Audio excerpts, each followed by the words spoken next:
Hello, welcome to another episode of Talking About Rock. I'm Rob Edwards. Before I introduce today's guest, I want to talk about some acts in and around Buffalo. I caught Jack Russell's Great Ride at the Riviera Theater in Tonawanda, New York last night. Great show.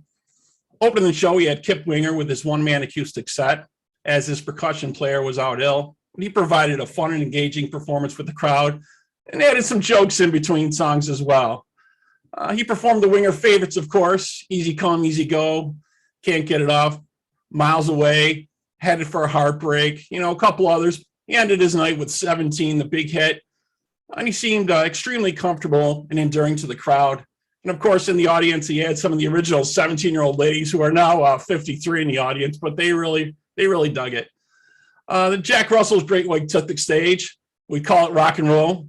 The set included Heart the Hunter, Lady Red Light, Mr. Bone, Save Your Love, Desert Moon, All Over Now, Once Bitten, Twice Shy, and of course, the big hit for them, Rock Me. They also included two Angels covers, Face the Day, which was covered on the Shot in the Dark album from '86, and Can't Shake It from '91's Hooked album. We also got another cover from Rick Derringer's Rock and Roll Hoochie Coo with vocals by Tony Montana, who was originally playing bass on the Hooked album, but he's now switched over to guitar.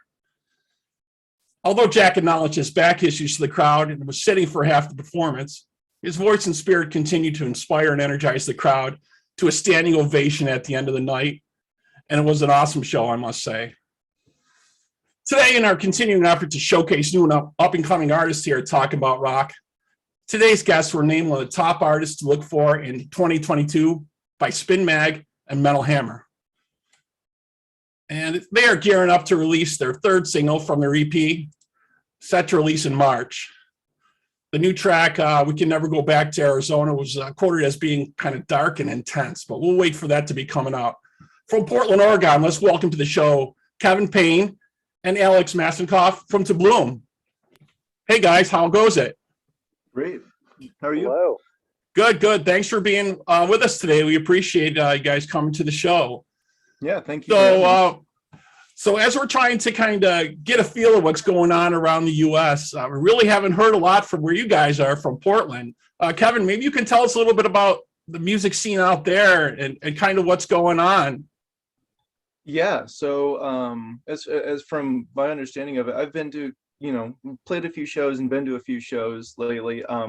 Things had really quieted down from COVID for a while, but a lot of venues have been requiring people to wear masks inside, and a lot of places are requiring proof of vaccination, or at the very least proof of a negative test within the last couple days.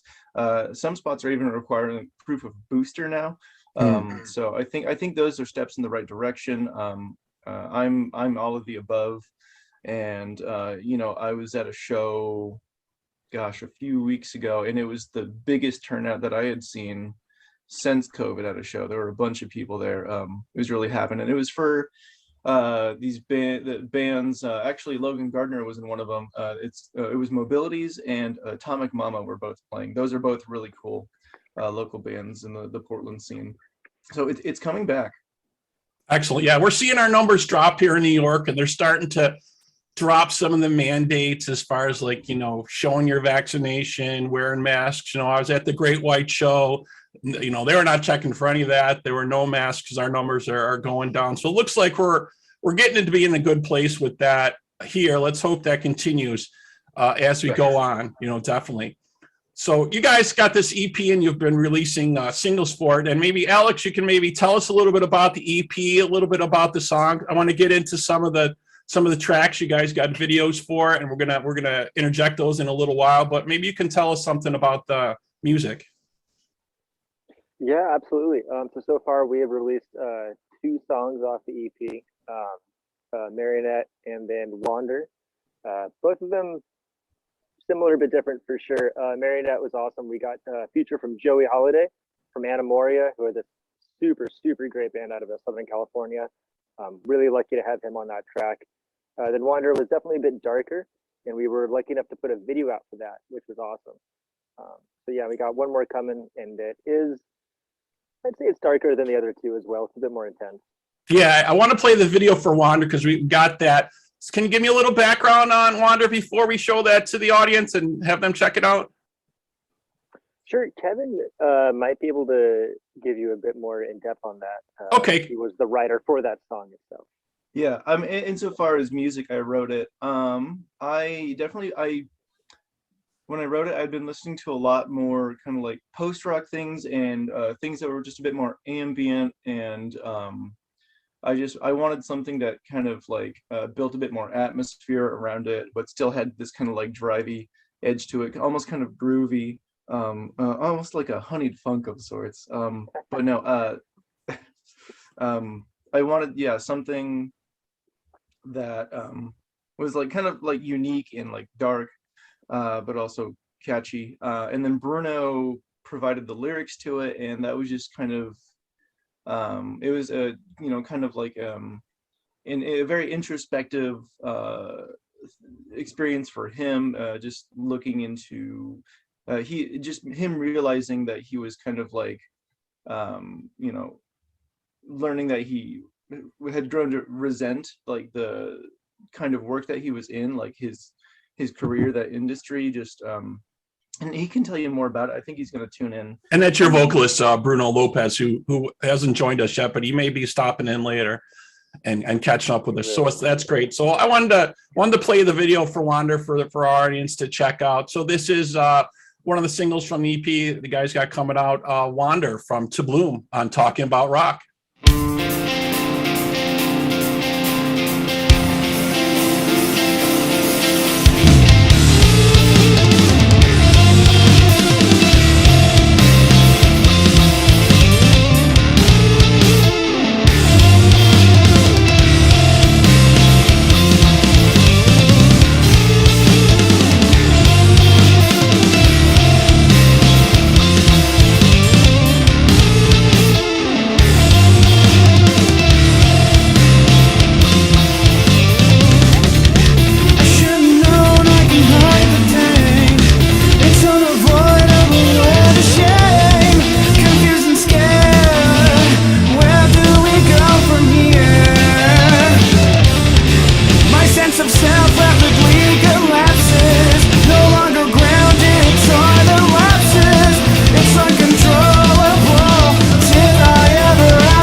Okay, we're back here on Talking About Rock. We just checked out the video Wander from To Bloom, and we now have with us Bruno and Logan.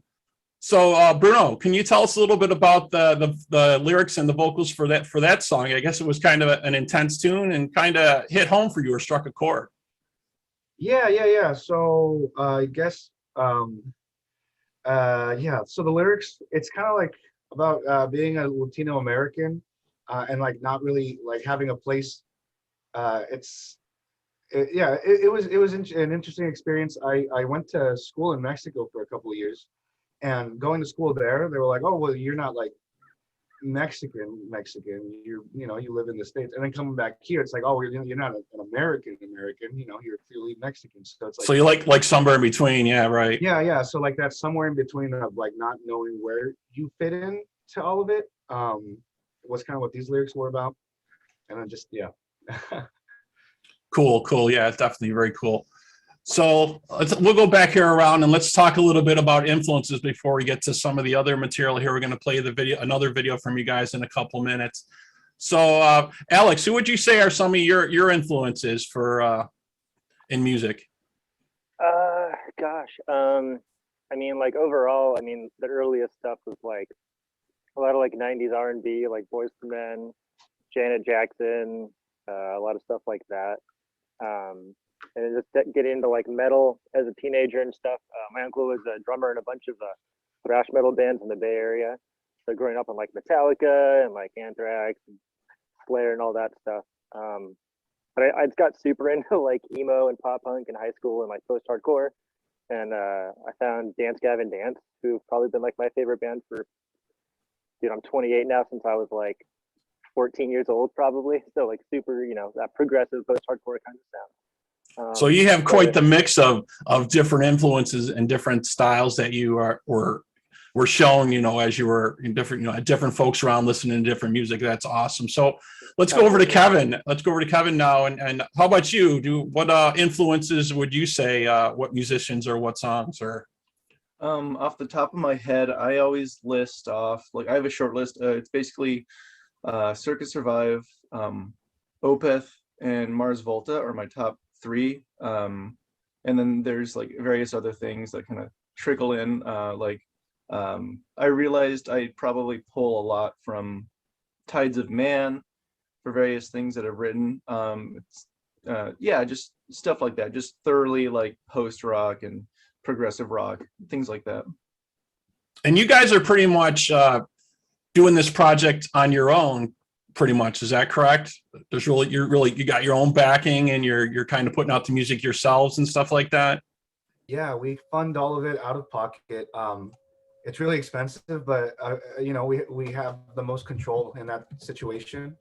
And we use a lot of our friends and close acquaintances to get the job done. So like I take care of all the animations and the marketing and like the PR stuff that we have written.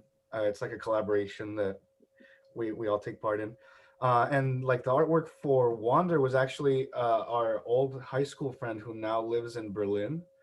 We reached out to him to get that done because he's a photographer and a visual artist. So being able to collaborate with close friends to,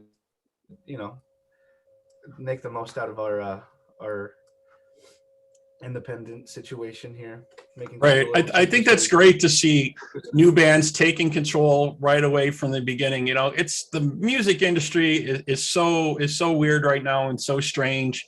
It used to be 360 degrees different as you would, get together and you would put out a product and you would shop that to labels and somebody would pick you up. Now it's with streaming and digital and there's not album sales, any of that type of thing anymore. I think that's almost the way new bands really need to go and really need to realize it. Unfortunately, I mean, it probably makes it a heck of a lot harder. The only thing that they're really needed for the industry is to get on different tours and things like that. Am I correct?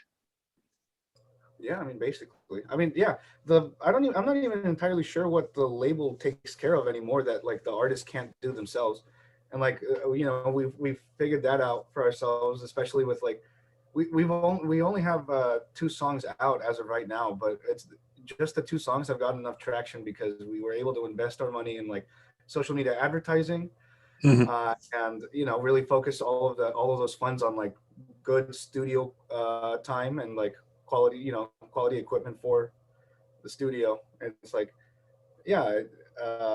I mean, maybe the label fronts money at this point, but like other than that, like merch you can take care of on your own. Like you can place orders in bulk, out of pocket, and all of that. Like the artist has a lot more liberties now and creative control, which is awesome.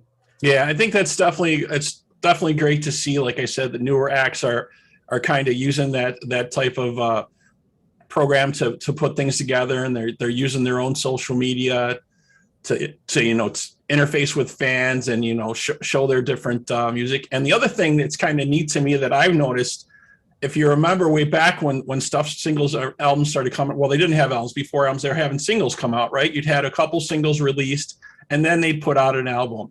And then eventually they said, no, we're not going to do that anymore. We're just going to put out albums because we want to sell the whole album and make the money from that. Now I find it really interesting to me. We're kind of going back to that, which is kind of cool. Where artists are starting to release like a couple singles, online, either digitally or Spotify or whatever, and that eventually you get the whole product. And I think that's kind of neat how that's kind of circled back to that, and I really like that much better. I think the fans do as well. Yeah, definitely. It's also easier on the artists too, because it's like, like for with us, for example, like it's been a year between each release, but that like it allows, I think, the fans to really enjoy like the songs as they come out, and it also gives us time to like go in and like make changes if we need to, and like really make sure that we're pushing a really good quality song for our sakes, but also for our fans' sakes. Cool. So we want to take a quick pause here. We're going to play the song in the video here you got for Marionette featuring Joey Holiday here, and then we'll come right back here with To Bloom on Talking About Rock.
gate as another distant strand drives and slays.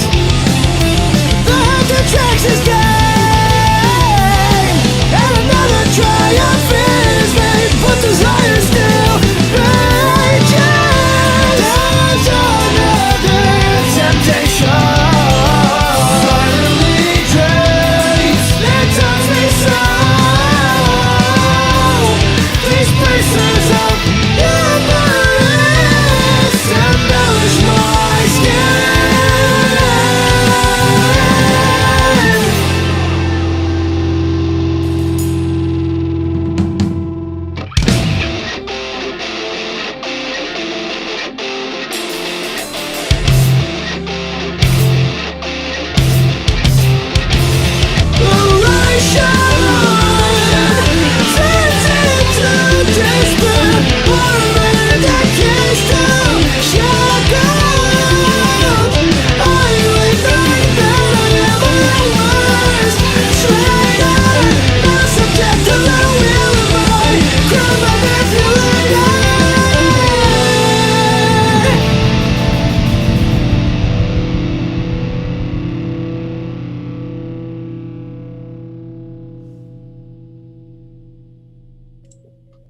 All right, well, we just checked out the song Marionette featuring Joey Holiday from To Bloom here. So pretty excellent. Bruno, you got Joey to join you guys for that. Can you tell us a little bit about that? Yeah, so Joey is the singer for this band called Anemoria. Super awesome band. They draw like, it's definitely like that swancore dance, Kevin Dancy thing, but they draw a lot of influence from funk, which is awesome. Like their songs really have a lot of groove and like super fun rhythms. Anyways, he's a phenomenal singer, and I reached out to him on Instagram because I saw him post like, you know, I'll be doing features for X amount of time for this price, and we were like, oh shit, that'd be fucking awesome. Like, we love Joey. He sounds phenomenal. And so yeah, I just hit him up through a DM, and he was super down, and he checked out the music. He was super about it. And at first, like, we had like a set lyric for the bridge that he's in, but we found pretty quickly that like letting him write his own lyrics for that part like gave him a lot more creative control over that, and it also made it sound better, I think, because he got to do like a lot more of the R&B stuff that he likes to do. Yeah, he kind of just actually went in and wrote his own version of the whole thing, like just wrote his own lyrics to it and just did his own whole take on it. And we just decided to go with that because we figured it was a more true representation of like his style, and you know that's why we tapped him in the first place, was to like get a taste of Joey. So right. We just let him do his thing essentially. Yeah, it sounded like he was a good fit, definitely for that for you guys. So you have another single track that you guys are going to release coming up. We Can Never Go Back to Arizona, and folks are calling that kind of a dark and intense tune. Yeah. Alex, do you want to? Yeah, absolutely. I would say probably lyrically, it's one of the darker ones we have. It's kind of about like the sense of like longing to be in a better place in your life, or having that sense of hope, but also acknowledging that there are things that are keeping you from moving to that stage of your life, and that you're not like doing anything to better yourself, essentially. So it's like hopeful, but it's also really not hopeful at the same time. But musically, yeah, I'd say it's also one of the just darker, kind of like moodier ones that we have. Like it's not the poppiest song we have for sure. There's some cool little like Circus Revive kind of vibes to it. I was listening to a lot of Wolf and Bear at the time. Kind of that kind of like darker side of that progressive stuff. So cool. Yeah, I love lyrics and songs that kind of really make you think, makes the listener kind of really dig into what you're talking about. You know, that's excellent, and I look forward to checking that definitely out, and I'm sure the folks out there do as well. So you guys have some dates coming up where you're going to be playing or touring or what's going on? I know there's stuff opening up this summer. We're seeing tour dates from lots of folks. Do you guys have any dates coming up that you're going to be playing yet? We're playing tonight. Oh, awesome. Yeah. Kelly's Olympian here in Portland. And then, yeah, we have a couple other dates booked. What is April 10th? Is that the Holocene show? Yeah, that's April 10th with Yesterday's Youth. Yeah, so Mhm. There may or may not be a third band on that, and we're gonna have to see. yeah, we have a couple of tentative shows. We might have one on the 26th of March Oh, with Simpleton? with Simpleton, Simpleton, and yeah. then someone at Stage 722 here in Portland reached out to us about a potential show on the 3rd of April. Mhm. And then we're doing a benefit show over in Astoria, so that's going to be super awesome. With Yeah, our that's with Harbor Place. Those Harbor dudes Place. are awesome. Yeah, Like proceeds go to, what was it, feed people in the community and that kind of stuff. It's just complete like charity. I'm very excited for that. yeah, incredibly wholesome. Yeah. Excellent. That sounds great. And definitely doing charity work is always good. We have a couple of shows like that come through Buffalo for different charities and stuff. And that's great. You guys are jumping in with that. That sounds excellent. And we hope we see more dates coming through, you guys. And, we're looking forward to the release of that. And hopefully some more material. I'm sure you guys are writing more material as this is going on as well. I'm sure you probably got other things in the works that maybe you don't want to talk about. Maybe you do. I don't know. We were trying. We definitely, yeah, there's 2 songs in particular, and then like a couple other coming down the pipeline that we like really want to. Sorry, I'm just looking at my coffee. There's less, so I'm getting stressed. But no, there's 2 in particular that we've been really toying with and honing for a while, and I'm really excited about them. But they're not ready just yet, and I don't want to rush them. So those will come in due time. Excellent. Well, we look forward to it. And we really appreciate you guys taking the time to stop in with us. And if folks want to check you out, should they visit your website for dates and music, or what should they do? Oh, I think Instagram is probably the best bet. Yeah, keep linked up to our Instagram. Check out your Instagram page. That's where you're Yeah. most active. Okay. So it's Yeah. just To Bloom on Instagram, it's To Bloom Band, yeah. To Bloom Band on Instagram. Okay. Not on Mhm. Facebook or Twitter or anything like that, or a website. We're on Facebook, just not But definitely quite as Facebook. active, but we're there. Okay. So they can check you out there as well and stuff. Okay, great. Well, thank you so much for being with us, guys. We really appreciate it.